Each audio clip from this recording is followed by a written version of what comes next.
doing at all Thai networking events for a while now is we give an opportunity to our members, 3 of them, at every event to come and speak about their product and give a demo to the audience, and hopefully look for comment, support, mentoring, encouragement, and if nothing else, then just practice pitch. So we have 3 of them today here. I would like to call the first one on stage, Mukunda. Mukunda is the founder and CTO of Lumos Learning.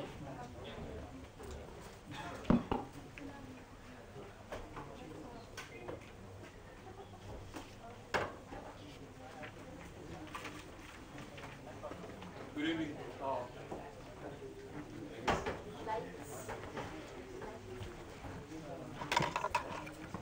Discussion, so glad to be part of this. My journey started in 2007. In fact, I had no intentions of starting an ed startup at the time. In fact, my son Vivek, who is in the audience today, he was in 3rd grade, and we were living in New Jersey. He had to take his standardized test for the very first time, and as eager parents, we said, no, let's go buy him some software and some books. So we did that, and so he took the test, came back home and said, so I was curious, how did you do? He said, I did well. And then the stuff that we purchased for you, was that helpful? And he said, Appa, that was worthless.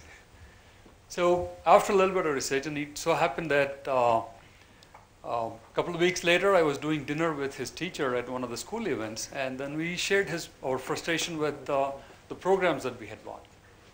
And this was Mr. Applegate. And I said, look, I've been through a lot of schooling. If I had to take this test, even whether 3rd grade or for the GMAT, I would love to have some realistic practice and also get useful pointers, and also have test rehearsal at my hand. And it would be helpful for you and parents to know where the difficulties are so they can influence and fill the gaps.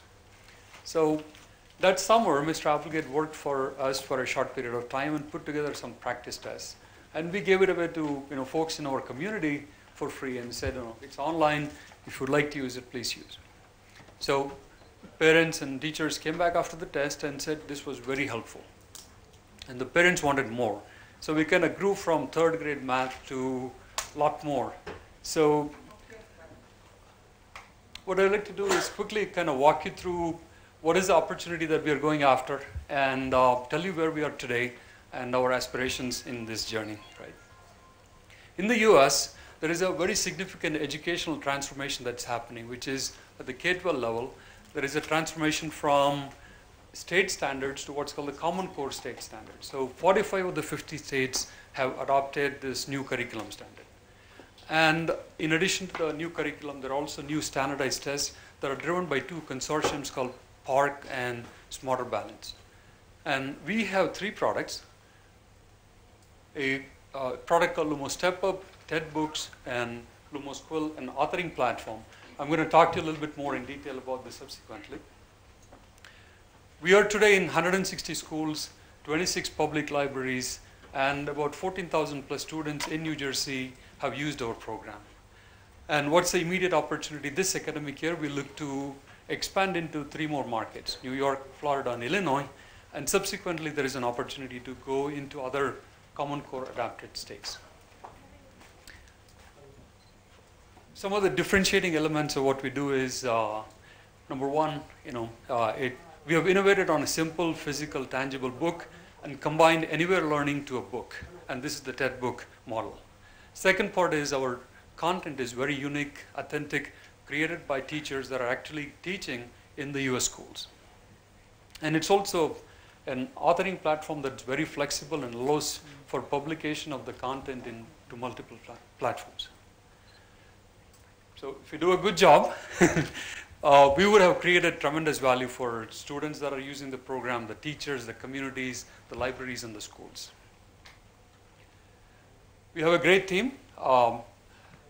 Marissa Adams is our director for curriculum. Myself, I have a technology and management background. Heather Walton is our customer service lead. Jennifer Torres leads our sales and marketing. And then Mr. Applegate, that's a person that you see at the end. He still teaches 3rd grade in Piscataway. and he continues to work with us, continues to build this project. And I have a great advisory board, Professor Rogoff at Baruch, mentor, friend, and have so much more. Mr. Avik Roy, he was a senior VP at Kaplan for a period of time, and now he works for Stroll. Dr. Saif, a personal friend of mine. And recently we had the fortune of coming in touch with Chira Power Electronics. These are two gentlemen, Mr. Nagesh and Raidu, that they run a power electronics division for a period of time. They invited us to be part of their incubation center. So today we have a good office space on the Kanakpura Road. We have a small team that is working in Bangalore and doing amazing stuff. In addition to the core team, we also have, we heavily depend on teachers in the US that are actually working with the students on a regular basis. And I depend a lot on the freelancers. They do magic. So a little bit more about the products that we have. Like I said, we have three products. TED books combine the simplicity of a printed book with that of anywhere learning. So it combines that simplicity with, the dynamic 21st century learner who wants to learn on a tablet or maybe on a mobile phone on different platforms. Our Step-Up program allows the e-learning and then brings the teacher or the parent into the equation so that they can influence, monitor the progress that the student is making. Quill is an authoring platform that allows a teacher or a curriculum director to create custom lessons and assessments and make them available to students. So we started a journey on the mobile space. We recently launched an app on Android, and our iOS app is going to be released in hopefully a week or 2 weeks' time. So we are very excited, and in fact we had about 550 downloads. I was scared, who's going to look at this thing? So today we have, after a few weeks, about 550 downloads, good feedback, looking forward to learning more. In terms of the learning content, we support students in 3rd through 8th grade. We have content for math and language arts. There are practice tests and also content specifically to help enhance the learning on specific skills that the student need to demonstrate at a certain grade level. Unique questions, these are not system generated questions that are highly relevant, done by a practicing teacher. We have over 12,000 questions in the database. In addition to that, we have actively licensed several programs in terms of video math instruction and things of that nature, which continues to add value to our community. So as we heard in multiple conversations earlier, EdTech today is a very fragmented and a very competitive landscape. What makes us different? Number one, the innovation, simple innovation around combining a traditional familiar media with that of anywhere learning, bringing the personal computers, bringing the mobile devices, the tablets. I think that has helped us. Number two is we connect with our customers. Typical book buyer tends to lose connection. A publisher would not know who is actually reading their book. So we have solved that problem. So connected books, the TED books actually stands for connected. So that's what it is. And also the database-driven publication process that we have done has helped us reduce costs and also improve efficiencies in what we do. I guess where I stand today, we are looking at an opportunity to scale our business 45x. That could be done in a 2 to 3 year period. And I think we have a proven model, enough traction. The question is, how do we scale? Some of the key resources that I need at this point are, number one, talent. It continues to be a challenge to scale and keep retain the talent. Number two is channel partners. We want to find the right type of partnership so that our programs are available to more people at the right time in the right places. And of course, the more money part, which is always useful for any business, and absolutely that's something that we seek. That said, I hope I'm still in a time of 10 minutes that was allotted. Great, that's fantastic. So I want to share with you that we have a community. I would love for you guys to take a look at it, participate. There are 3 Facebook communities that we drive around parents, schools, and teachers. So we'd love for you to check it out, like our pages. And the app that we just released, that's a great way to get a sense of what our product offers, some of the content that's available. we're learning. So if something's broken, please tell us, download, let us know how it looks. And again, thank you so much for the opportunity. If there are any questions, I'd be happy to answer. Are you going after India market or this is? No, I'm very sensitive to our limitations as a startup. I feel like I've been asked this question multiple times, and I feel like I'm doing a poor job if in one state, and just to execute this well in 1 or 2 more states would be a huge opportunity. And global, obviously, you're right, there is a big opportunity, but I don't know how to execute at this point. So how are you distributing it currently? What's your model of distribution? So we are still experimenting. We have a direct sales force that sells to schools in these areas. And in fact, recently I hired Jennifer Torres to drive our sales and marketing from a B2B perspective. Hopefully she'll do some great stuff.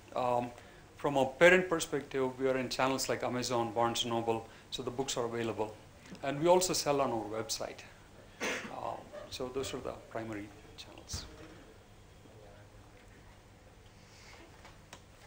Thank you so much. Thank you.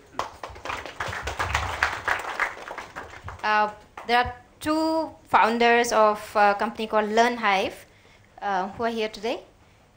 Shiv Shankar, who's the founder and CEO, and Arindam Nag, who's the founder and director of LearnHive. So we started LearnHive 2 years back. Before that, I was working for Intel for 16 years. So we'll talk about what we want to show you a demo. So before that, we want to give you our worldview in terms of what we think is the problem and why we believe we have a correct solution to address that issue. We are based in India, in New Jersey, and we are currently angel funded. So this, I think all parents here would know, definitely, right? So we find our children, they're not learning, they're upset, and some of them really bored. And we want to really look at what is the problem. The problem is, we all know well that simply attending school is not enough. And you can see that people have spent $12 billion in India just for test preparation tutoring outside the school. That market is bigger than the K-12 market is. The reason is the current school catered to average students. So you saw how much time I spent in setting up my system. A lot of time in a school is set not in teaching, into bringing everybody together to teach something. Actually, the real instruction in an hour will be only just 10 minutes. So we all know that they need help outside the school. Who provides the help? Either the parent or you send them to a tuition center. We ask, is this effective? This model exists, is this effective? How effective it is? So if you look at the tutors, they are limited in quality and then high demand. So what happens when you have a high demand teacher? The tuitions become overcrowded. So we have the same problem. The best instruction is one-on-one. Now we have tuitions that are overcrowded. What happens to parents? We are all very busy. We don't have time. Of course, we can teach for younger grades, but the moment you cross 5th grade, we have to learn things ourselves and teach them. Then we can say, why don't you go online and search for things? But the information that is available is not structured. It is not appropriate for a K through 12 student. So then we came up with the solution in terms of, this has been spoken. First, the learning should be individualized to the student, so that means they can take their own path in achieving excellence. Second, very importantly, it has to be aligned to the curriculum. CBSE, ICC, one of my colleagues talked about the common core standards. That's very important too. And we need to have the right pacing for the child so they can learn at their own pace. And finally, we should be able to track the learning in the real time. These are the 4 elements that we focused on. So what we have is a portfolio of things. We are focused on 3 markets. One is the consumer market. This is, we are present in 100 different countries, but main curriculum we focused on India and US. And second, we have a school solution, which are used by teachers to understand gaps in students and give them what remedial needs are required. And the third part is we have a white label platform that is used by 2 of our customers, one in Brazil and one in Vietnam, to reach their own consumers. So what we have, one we call is the learning cards. This is one of the most low-tech thing that we have. So I'm going to take out and show you that. So what we have done is we found out the major issue that we find is the students do not understand the concepts. So we wanted to ensure the students understand the concept at the every grade level, and we created these cards which explain what the concepts are. So that way you can easily build up on the concepts. So we are like a book publisher. We are publishing this. These things are available in Sapna Book House, and we also you can buy online. And we also release multiple apps on the app stores. We are available in the Apple Store, Google Play, Windows Store, and Kindle Fire. What you see in the bottom is the list of apps that we have. And I'm going to show you a brief demo in terms of what all the possibilities that we thought about in terms of apps to deliver the right kind of education for the child. So I'm going to show you a demo.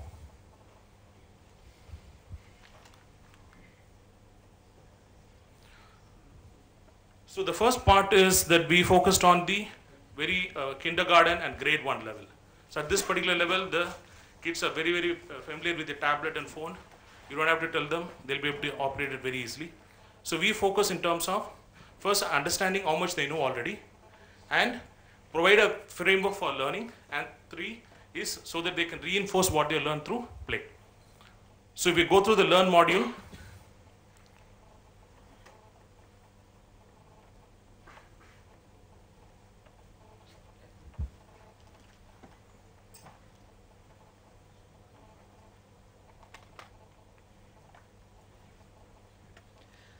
so in the meantime, we are just circulating the learning cards. So this, what we call is, it combines the offline with the online. So we did here, that it's not just technology. We also need, the off technology items that you have out there. So these learning cards are like flashcards. so this is the learning module part for a kid. You can just swipe to the tablet. Ball. And Wheel. So this is the learning part. Once the learning part is done, we provide games. So there's an example game in terms of Guide Alex to his school. Drag the triangular shaped object. Drag the square shaped object. So there's an idea in terms of making it highly playful. And we all have a very simple assessment system where they can check whether they've understood. Select the square. Select the circle. So this is for pre-KG level. Then we get into the grade 1 math level. This is a 21 game system that teaches complete grade 1 math. So I'm going to show you one part in terms of how this is done. I think there's a problem in the demo. I'm going to just skip this. So other one is what we showed as the learning card, which is available as a separate app in the different app stores. And each of the card is going to explain a concept. I'm going to click on commercial mathematics. These are all the chapters aligned with the curriculum. In this case is CBSE. And each card will explain the concept well. So the same thing that you see as cards or the learning cards, that's available as apps on the App Store. So this is one of the apps. And if they want, this is available offline. And if you want, you can do practice right here itself. The important part is one is learning part, and you have to practice to ensure you understood the concept well. So you can go and answer the questions here. Other part we have done is that suppose you want to do more practice, and you can pick whatever concept that you are interested in, and you simply click on this number, or we have another app called the mother app. We call the personal concept tutor. You click on this, it's going to launch more exercises on this particular concept.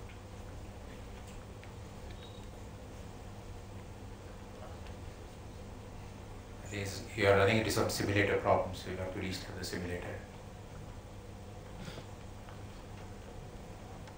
Technology.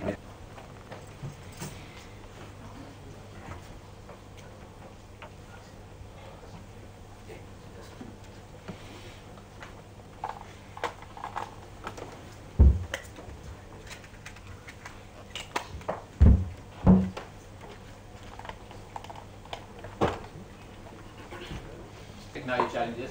So this is on my Samsung Note 2 phone. The same thing works on all the major Android tablets as well as Android phones. So this is the LearnIve app. What you can do is you can take exercises, you can take lessons, you can write down notes as well, and you can play games as well. And the same kind of interface is also available on a PC. So that way a child can go across multiple devices and still have the same experience. So what I'm going to do is I'm going to show you how a lesson plays. So what is a magnet? A magnet produces a type of force that attracts other objects which are made of iron. So you can swipe through. The story behind the discovery of magnetism. So this is one lesson that we have created on magnetism. Similarly, we have large number of lessons that we have created for other topics as well, and we also aggregate content. So we have content from other players as well that we can provide out here. So this is a lesson that plays by itself. It has all the various features. You can stop it. You can look at whatever the text is there at the bottom out here. So essentially, it's a full-fledged lesson that's available for a player.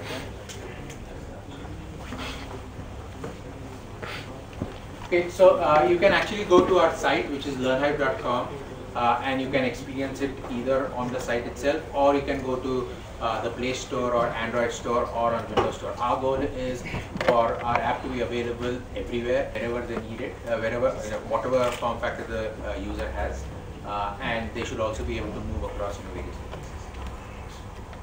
Thank you. Any questions? The third entrepreneur we have doing the demo today is Hemant Sahel. He's the founder and CEO of Butterfly Innovations. He's also one of the young entrepreneurs on our young entrepreneur committee that we have formed for TIE.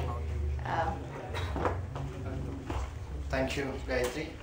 First of all, thank you so much. Appreciate your last 10 minutes with us. Can you put on the light? Put off the lights. So we are a very young startup. We go with launching our product in January with 5 colleges. To give you a background of myself, I worked around 2 years with Manipal Global on academic design and innovations. Helped a group called Bhimaneni set up a vocational training center in rural Andhra. Worked with World Bank in setting up a entrepreneurship training program in Delhi for low-income groups, and finally setting up a higher education institution in Delhi on leadership and innovation. Butterfly Innovations with a tagline called Fly Colorful, and we mean fly colorful because flying more in terms of the size and the speed, and colorful on the quality and the vibrancy. Our first step towards achieving that is with our first product called Educious. And before I start on what are we trying to achieve with Educious, I'll just share some facts and figures. So we have around 646 universities in the country today, and 33,000 almost colleges, and 17 million students.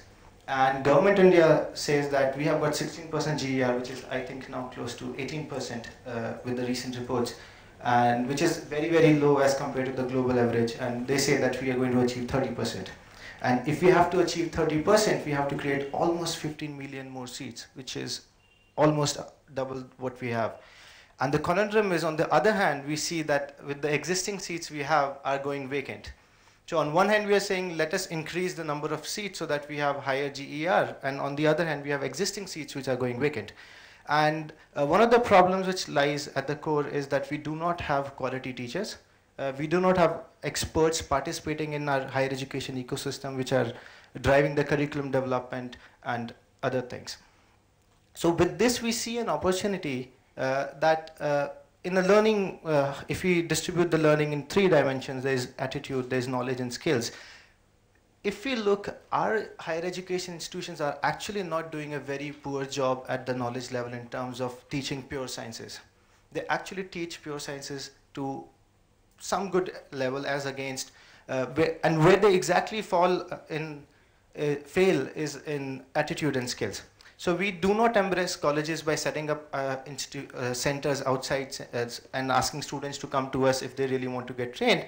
But we go inside institutions by partnering with them, saying you focus on the knowledge part and we will focus on the attitude and the skills part.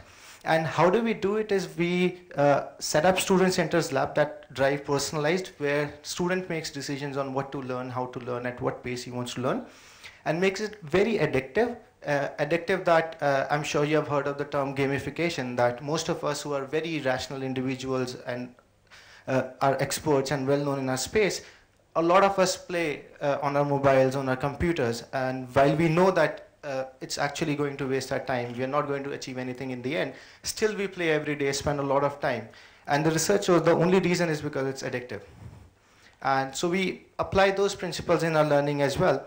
And how do we do it is by having adaptive content, where an individual, the content actually evolves with the individual's learning style, a preference to what kind of, whether they like visual content, whether they like auditory content, or whether they like to learn with peers. And second thing is we have very active peer groups. So we are also leveraging big time on the fact that a student, when he is inside a college, his priority is learning. So he's ready to sit inside a class, he's ready to listen to someone, he's ready to watch and learn.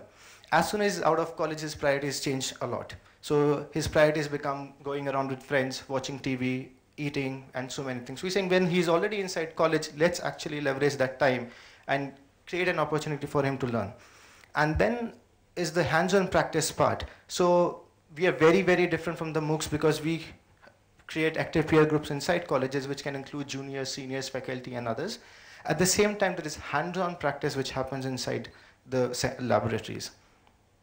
So one thing which I realized when I got in, I looked at the people who are sitting inside, and I went to the organizer and said, rather than giving a product demo or showing my product deck, I would love to share the concept so that I get more feedback and I can actually get more insightful questions on it.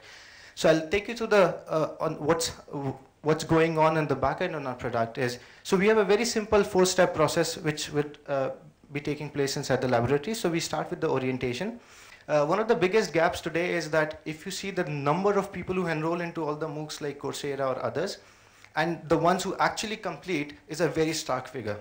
And the reason is that most of us out of curiosity go and log into programs, but most of us do not end up using them. And one of the reasons is the mismatch in the instructional process and the personality construct, that either the programs which you see are not actually designed or created with the instructional process follow self-directed learning, and a lot of the MOOCs today which you see in the Coursera are merely like they have made the classroom digital there. So what I would, or as a professor, speak with you is being put in a video. What you would ideally look in a classroom at a board is being put as a PPT and still there. So there's not so much interactive or any like collaborative learning happening there, but it's merely digitalizing what content would have happened in the classroom. So we say that initially we want to orient a lot of students on several things which include, so we say what happens in orientation is why one should learn, because Indian students' orientation is not towards learning. They do not know why they are sitting inside college, why they should learn, and how is it going to help them, and what should one learn. So how do you align what kind of things do you want to learn with your strengths, with the things you are interested in, and how should one learn? So what's my learning style? So over a period of years, I have come to realize that I learn better from sitting into peer groups than actually reading books or listening to a professor. And with that realization, I've started learning more and more things by sitting with people and like asking them questions or actually listening to them as compared to watching videos or reading books.